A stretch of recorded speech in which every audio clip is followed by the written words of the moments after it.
បើសិនអ្នកទាំងគ្នាមាន file PDF ហើយអ្នកទាំងគ្នាចង់បំលែងវាទៅជា file រូបភាពបាទបំលែងវាទៅជា file រូបភាពសម្រាប់យើងងាយស្រួលផ្ញើឲ្យគេតាម Telegram ជាតាមបាទនេះយើងហៅថា file រូបភាពបាទអញ្ចឹងតើយើងត្រូវធ្វើរបៀបណាបាទមានពីររបៀបខ្ញុំនឹងបង្ហាញអ្នកទាំងគ្នាបាទរបៀបទី1គឺអ្នកទាំងគ្នាមានកម្មវិធី Acrobat នេះមានកម្មវិធី Acrobat នេះក្នុងកុំព្យូទ័រអ្នកទាំងគ្នាអាច save បានចុចពាក្យ file មកចុចពាក្យ save as មកបាទចុចពាក្យ save as ហើយអ្នកទាំងគ្នាអាចចុចកន្លែងនេះ save as ថៃនៅខាងក្រោមអ្នកទាំងគ្នាយក extension វាយក PNG បាទយក PNG ហើយអ្នកទាំងគ្នា save ទុកនៅកន្លែងណាមួយមកបាទ save ទុកនៅលើ desktop ទៅបាទនេះខ្ញុំ save ហើយបាទអញ្ចឹងពេល save នៅលើ desktop ហើយអ្នកទាំងគ្នាអាចមើលមកបាទគឺឃើញនៅហ្នឹងហើយខ្ញុំ share លើទុកលើ desktop អូវាជានៅក្នុង document បាទចូលកន្លែង document មកនេះអានេះខ្ញុំអាច save ជា file រូបភាពបានហើយបាទអញ្ចឹងនេះយើង save direct ហ្មងហើយ zoom ទៅគឺច្បាស់ល្អអត់មានបែកទេណាបាទអ្នកទាំងនេះ zoom ទៅគឺឃើញច្បាស់អាហ្នឹងសម្រាប់យើង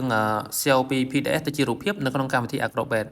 បាទជំរឿនមួយទៀតអ្នកទាំងនេះអាចចូល Google មកបាទចូល Google មកអ្នកទាំងនេះ search website មួយឈ្មោះ I love PDF បាទ search I love PDF មកអញ្ចឹង website ហ្នឹងលោតមកឲ្យអ្នកទាំងនេះចូលទៅអញ្ចឹងវាមានមុខងារច្រើនអ្នកទាំងនេះចង់ merge បញ្ចូលគ្នាចង់ផ្ដាច់បាទបំលែងពី PDF ទៅជា Excel អញ្ចឹងយើងរកមុខងារមួយមុខងារថា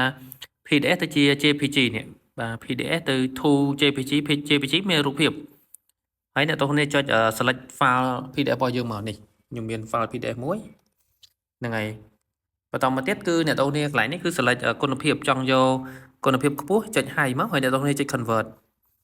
បាទ convert ហើយអ្នកទាំងនេះចុច download មកហ្នឹងហើយអញ្ចឹងវា download បានហើយហ្នឹងហើយ download បានអ្នកទាំងនេះក៏ចុច open វាទៅវាចូលនៅក្នុងកន្លែង folder download របស់យើងឯនេះ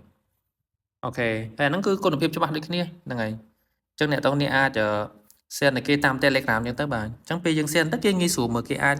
បើកមើលឬក៏អាច save ទុកមើលក្នុងទូរស័ព្ទអញ្ចឹងណាបាទអញ្ចឹងមានពីររបៀបហ្នឹងបាទរបៀបដែលយើង convert save ពី PDF ទៅជា file រូបភាពបាទសូមអរគុណ